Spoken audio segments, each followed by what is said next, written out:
சினிமால எப்படியாவது சாதிக்குன்றதுக்காக கடைசி வரலுமே திருமணமே பண்ணிக்காம இருந்திருக்காங்க காந்திமதி அம்மா. ஏன்னா ஒரு கிராமத்து படம்னு சொல்லிட்டாலே இயக்குநர்களுடைய முதல் சாய்ஸ் எப்போதுமே காந்திமதி அம்மாவா தான் இருப்பாங்க.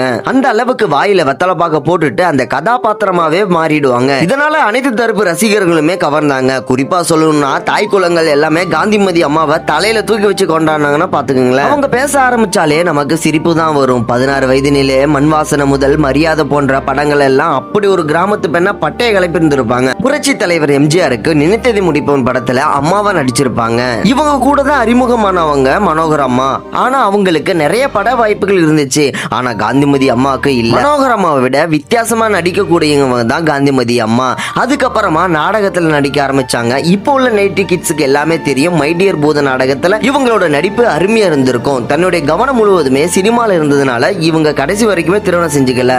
இவங்க சம்பாதிச்ச பணத்தை எல்லாமே இவங்க அண்ணன் தம்பி தங்கச்சின்னு எல்லாம் கொடுத்துட்டு நல்லா செட்டில் பண்ணிட்டு விட்டுருக்காங்க. இதே மாதிரி அப்டேட்களை தெரிஞ்சுக்கணும்னா மறக்காம நம்ம சேனலை சப்ஸ்கிரைப் பண்ணுங்க. நான் தான் உங்க வாய்ஸ் ஆஃப் அன்பு.